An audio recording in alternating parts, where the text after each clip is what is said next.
Hey guys, this is Jochen. Welcome to my channel. Today I want to introduce to you the latest member of my little Fujinon lens club, the Fujinon XF 16mm f2.8 RWR. Here we go!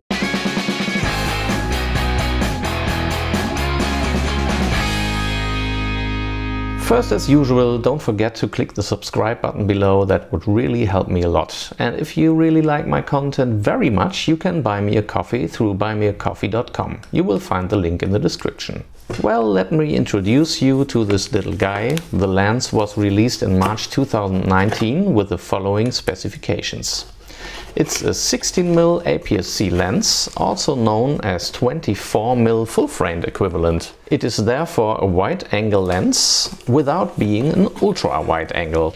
The maximum aperture is 2.8, making it a full stop slower than the others of the Fujifilm series of compact lenses with weather sealing, since the 23, the 35 and 50mm have an f2 as maximum aperture. But while the others in this series, like the 23mm here, have f16 as the biggest f-stop, the 16mm goes to f22. And that can be interesting for cityscape or landscape photographers. That's a difference, but the lens still shares things like the weather sealing and the aperture ring with them. The lens consists of 10 elements in 8 groups, including 2 aspherical lens elements, whatever that means in detail. The price, by the way, is currently around 340 euros brand new. I got my version for under 300, so watch out for some offers. Okay, this whole unboxing thing was a fake, of course, because I unpacked this lens 4 weeks ago and I already tested it. So I did it again just for you guys. What were the reasons to buy this beautiful little lens? Before I bought it, I had 2 wide-angle options. The first is the complete manual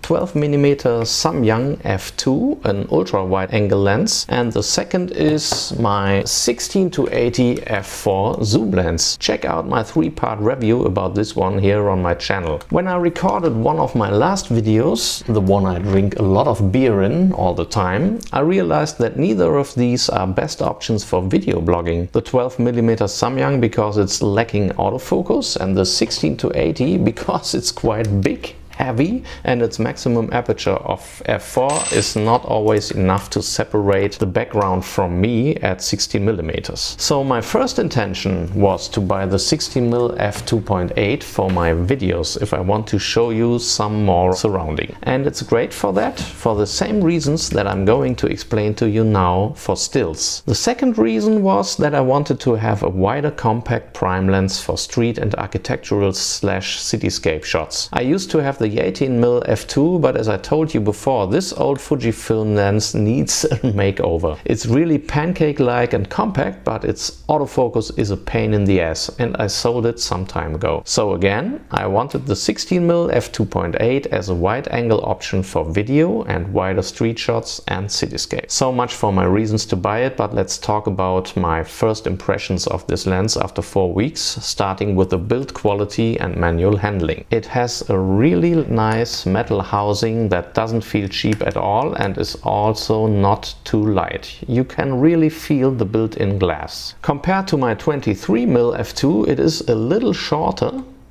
but also has a larger diameter. So the diameter for filters is 49mm instead of 43mm with the 23. It's nice to have this lens on a larger body like the X-T3, and because of the WR it will be an unbeatable combo in heavy weather, of course. But it's even better suited for smaller bodies like the X-T30 here, that unfortunately lacks the weather sealing. The 16mm f2.8 comes with a nice looking lens hood that seems a little short to be a real help against flare. It snaps when you put it on, and compared to the lens hood of the 23mm that I really don't like, it's really nice looking and a great option. The aperture ring of the 16mm has exactly the right resistance for me. It clicks but goes smoothly, just like the other ones of this series. Maybe this one has a little more resistance, which I really like. The focus ring is a little bit small for my relatively big hands and fingers and not good to handle with the lens hood attached. But it also works fine and with almost no sound, which can be useful for shooting video. Well, I tested the autofocus of the Fujinon 16mm f2.8 on my X-T30 here. Of course, this is not a scientific test at all, but as you can see, like all models in this series, the autofocus of this lens works incredibly quick and without focus pumping. The minimum focus distance, by the way, is 17 centimeters, which of course allows beautiful close-ups with a wide angle, which can be very interesting, but it's not outstanding at all. I also should mention that I think this lens is incredibly sharp overall, as you can see in my architectural shots. Even if I don't do sharpness tests in my reviews a lot, I did this time by taking some shots of a printed test sheet just to get an idea about the sharpness over the f-stops. You can download the raw files, I will put a link in the description. I have seen some reviews about this lens that are also confirming that the 16mm f2.8 is sharper than its bigger brother with the 1.4 aperture.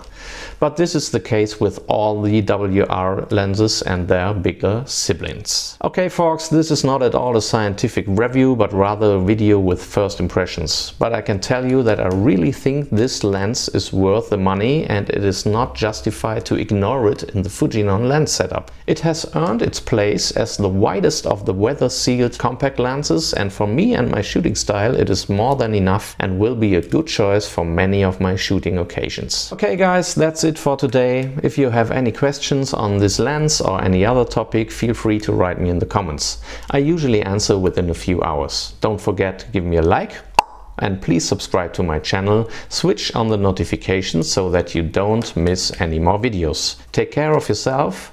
Have a good time. Ciao.